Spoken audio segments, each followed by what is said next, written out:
എടാ മോനെ, ഇതൊന്ന് തിന്നു നോക്കിയേ. ഇതെന്താ? ഇതേ ഞാൻ അമൃതപ്പൊടി കൊണ്ട് ലഡു ഉണ്ടാക്കിയതാ. അമൃതപ്പൊടി കൊണ്ട് ലഡുവോ?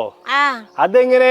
അതിന് 1/2 കിലോ അമൃതം പൊടിനെ ഒരു ചട്ടിയിലേക്ക് ഇട്ട് കൈവിടാതെ ഇളക്കി ഒന്ന് വറുത്തങ്ങട്ടെടുത്തു. അതിന്റെ കൂടെ തന്നെ കുറച്ച് പൊട്ടുകടലയും വറുത്ത് കോരി അങ്ങട്ടെടുത്തു. ചട്ടിയില് 3 അച്ചി ശർക്കര ഇട്ട് 1/2 കപ്പ് വെള്ളം ഒഴിച്ച് നന്നായിട്ട് ഉരുക്കി തരിച്ചങ്ങട്ട് വെച്ചു. 3 നേന്ത്രപ്പഴത്തിന്റെ തോലൊക്കെ കളഞ്ഞ് ചെറുതാക്കി അരിഞ്ഞങ്ങട്ട് വെച്ചു. ചട്ടിയില് 3 ടേബിൾ സ്പൂൺ നെയ്യ് ഒഴിച്ച് ചൂടായി വന്നപ്പോ അരിഞ്ഞു വെച്ച പഴം ഇട്ട് നന്നായിട്ട് ഇളക്കി ഒന്ന് വെന്ത് വന്നപ്പോ ഉരുക്കി വെച്ച ശർക്കരപ്പാനി അങ്ങട്ട് ഒഴിച്ച് നന്നായിട്ടൊന്ന് ഇളക്കി 3-4 ഏലക്ക ചതച്ചതും അങ്ങട്ടിട്ട് ഒന്നും കൂടി അങ്ങട്ട് ഇളക്കി വറുത്ത് വെച്ച അമൃതം പൊടിനെ കുറച്ചീച്ചങ്ങട്ടിട്ട് അതിന്റെ കൂടെ വറുത്ത് വെച്ച കടലയിളയും അങ്ങട്ടിട്ട് നന്നായിട്ട് ഇളക്കി മിക്സാക്കി ഇറക്കി ഒരു പാത്രത്തിലേക്ക് കോരി അങ്ങട്ട് വെച്ച് ഒന്ന് ചൂടാറിയിട്ട്